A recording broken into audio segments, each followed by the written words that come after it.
Well, I know that we have limited time, so we will just jump right in. Okay. Hello, everyone. Hi. We are talking about Burn the Wild. So, can you give us just a like quick spoiler-free summary about it and maybe more about the series? Sure. Burn the Wild is the third book in the Runaway Ranch series, and it's about, I guess I would say, like a broody ex-baseball player who retired to like a ranch in Montana, and then he gets stuck babysitting this runaway country singer for the summer. Like, and she has her own like secrets, and then eventually it's like just friends, but then obviously we know how that goes. And then Runaway Ranch series is about four brothers who live on a ranch in Montana, and it all has a theme of the girls they meet, the women, like are all running away from something, and but the men have all ran away from something as well. So it's about, spilling their secrets to each other. Hi, Jamie. Staying on theme. Where did you get the inspiration for this book specifically? Like the whole heroine on the run, cowboy, retired athlete. Like, where did that come from? Yeah.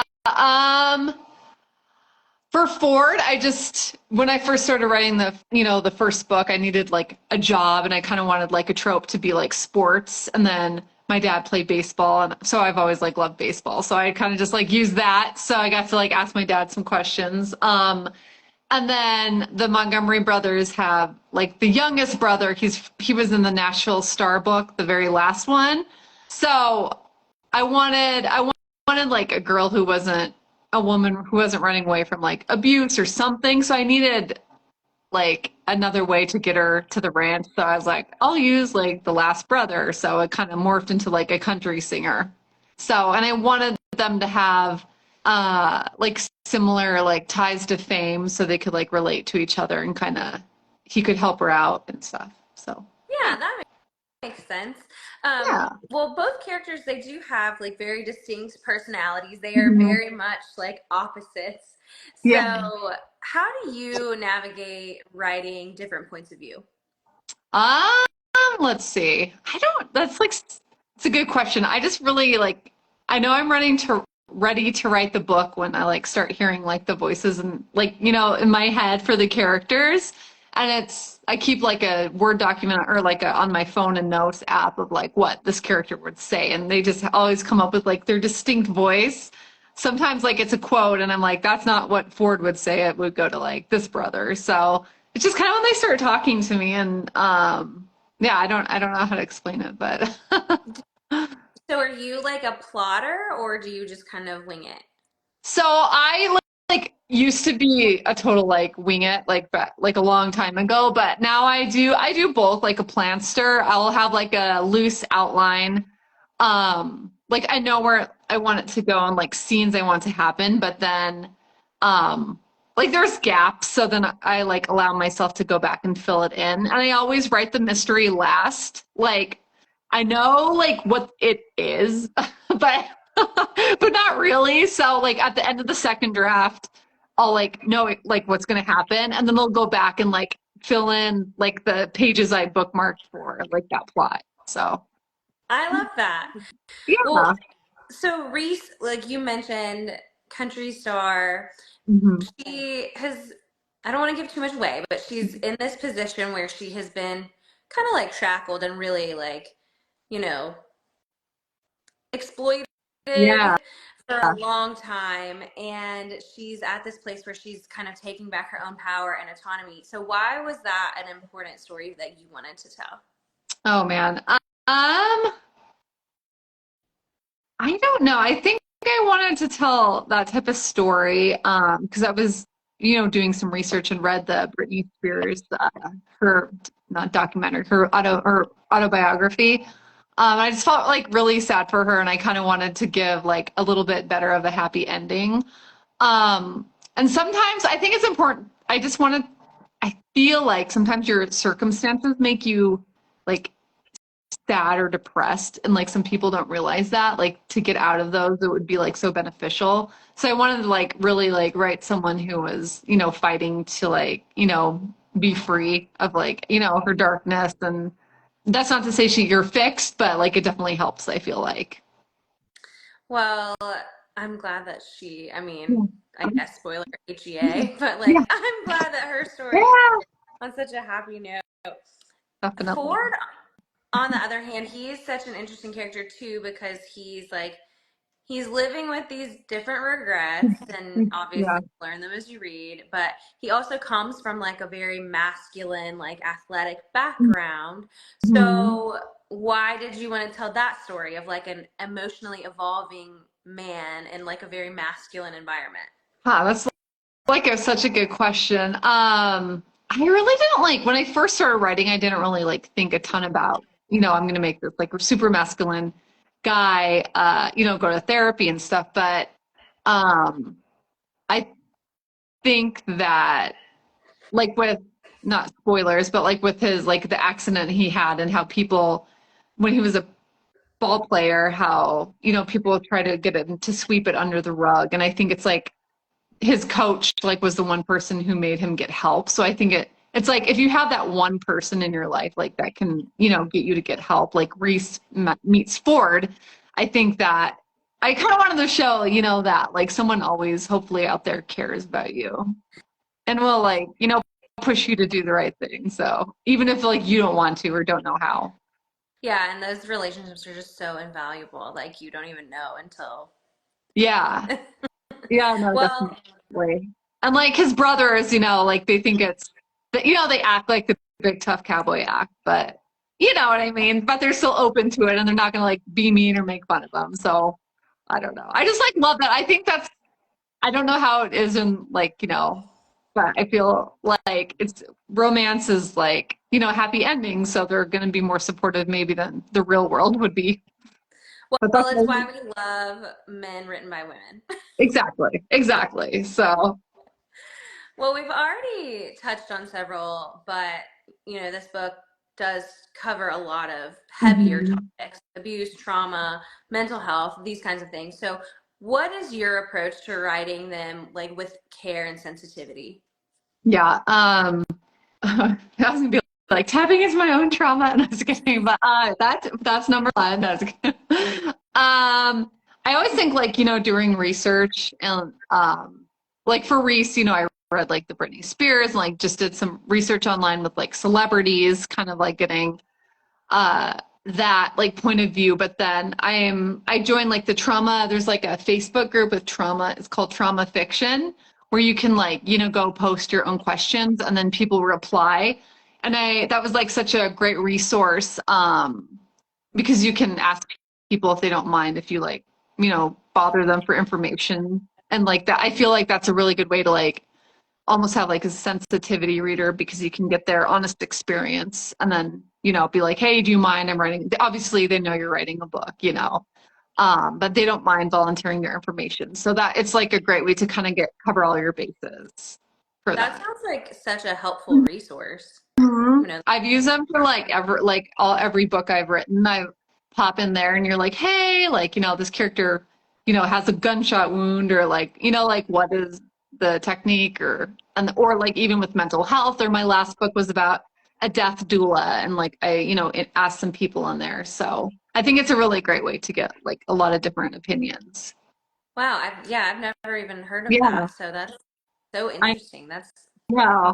what a find. Yeah, totally.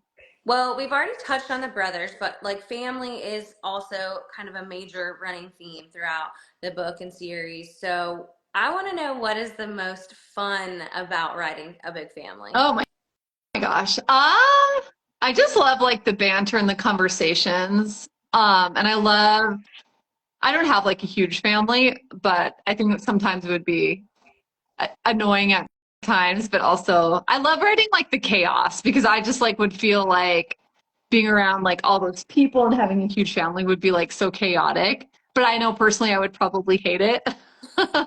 But I love writing, like characters who like it. And I don't know. I just love like the brotherly bonding. Like my favorite parts are like with the brothers. So I'm sure like my books have like so many of those parts, but they're just so involved in each other's life that it doesn't make sense to not like have them chime in on like romance or something. That's That's so funny. I also like I don't have a huge family, but and I read books and I'm like, "Oh, that sounds like so much fun." And then I'm like, "But I know myself and I would not want to be like so beholden to so many people." I know I like don't want like I live apart from my like main family and I miss them, but sometimes I'm like I wouldn't want to be obligated to always go do like I don't know. I know that's so awful. Yeah. But Don't watch this, family. yeah, don't watch it. Sorry, Dad, I love you if you're on. So how much did this book specifically change from like initial conception to the final draft? Um, let's see. I wouldn't say it changed like the romance did not change a lot. I kind of like knew what scenes they wanted for Reese and Ford. But I would say the mystery, the plot, that like changed a lot. I initially had um like the manager like following her to the ranch, but trying to like kill her.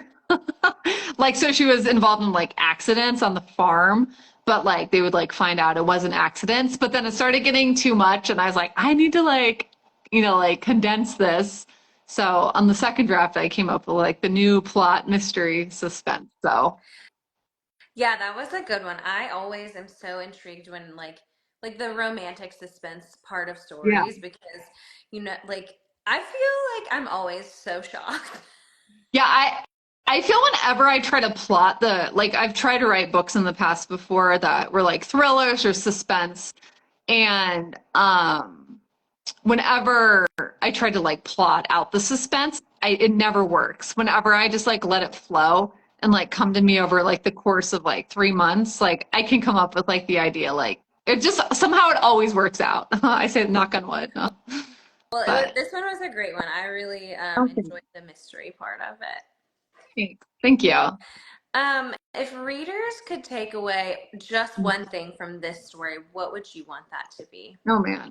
I think I would say it's like never too late to like change your life. Like I don't think it's like too late, to get it, change your job even like when you're like in your late 30s. I know that's not old, but in your late 30s or even your 40s or like 50s, I don't think it's too late to find what you really want to do and try to get out of something if it's not working for you. I So, love that. That's such a great yeah, message because especially like I mean, I feel like people have these like crises every few years where you're just like, what am I doing with my life? Is this what I'm totally. supposed to do? So that's such a good reminder. Yeah, and it's like risky, but sometimes like risk, can be good. So, yeah. Okay, so I love to ask this question, Okay. no pressure, because a lot of the time people can't think of it. But Mhm. if you were to fan cast your two main characters, do you have a fan cast? So, yeah, for Ford, I did Riley Green, the country singer, but without the mustache, even though I like it on him, but Ford doesn't have a mustache. But yeah, Riley Green. And then for Reese, I did kind of like, Megan Maroney or like Sabrina Carpenter a little bit. I could like see them like a combo That's fun. Do you do of like the two of Pinterest them. boards? I do. Yeah. But Very I don't usually typically put like a celebrity on them, but for that one I had them because yeah. So, Sometimes it helps. yeah, yeah, totally. They're like perfect. What is a piece of advice that you would share with like aspiring authors or just other writers?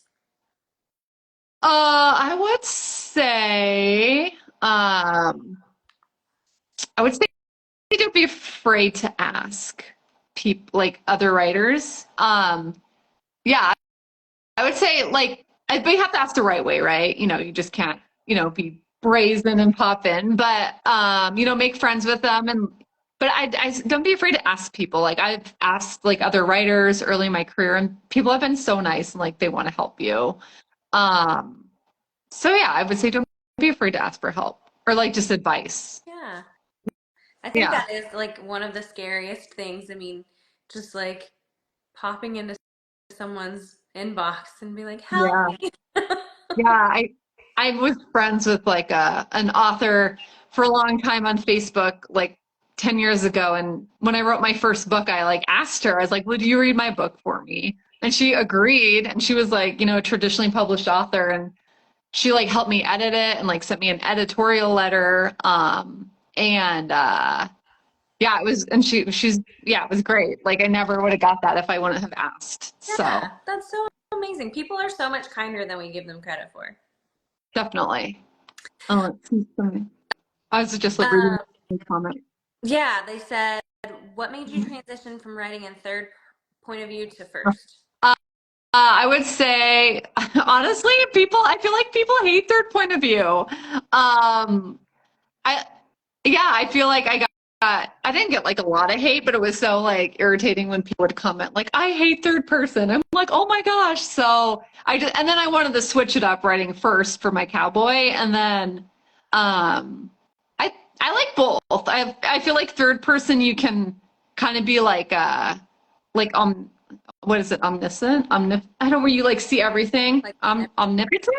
yeah. Omnipresent? Yeah.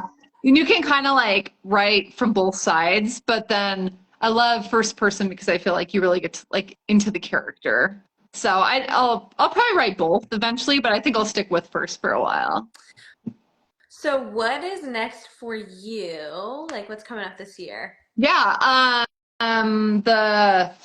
The last and fourth book in Runaway Ranch will be out in the summer, probably like June. And then yeah, I'll probably have a new series. I'm debating. I might do a novella for Runaway Ranch, and maybe end of the year for that, or a, a new series at the end of the year. So I think I'm gonna stick with the Cowboys for now. So Hey, yeah. they are having their moment. They So are, yeah. And the last book of the series has like a tie-in. So when you get that, you'll know where I'm going. that's so exciting. Yay. Yeah, it's really fun. I'm excited. It's always like nerve-wracking starting a new series because I like love Runaway Ranch so much. And I'm like so sad it's ending. Well, I mean, end on a high and then Yeah, see what else definitely. we can get. Exactly. Well, thank you so much for joining me. This has been such a fun time, and I'm so grateful that you joined. Maybe you can come back for the new series or the Yeah, last book or something, definitely. but I would I'm really love glad to. that you chatted with me. Yes. Hold on. I'm looking at the last question. Oh, yes, I'm gonna do a pregnancy trope in the next series. So, yay! I know I love pregnancy tropes. So yes, don't worry. I will always write that. Well, that is like a hot take because so many people are just like they hate that one, but then No. I find myself liking it more and more lately, which, you know, 3 years ago you wouldn't have got me to read that, but Oh, yeah. they Well, grow on that's me. good. Yeah, they do, right? Well, thank you so much, and thanks everyone for Yeah, thank joining. you. See you next All right. time. Bye. Bye. Thanks.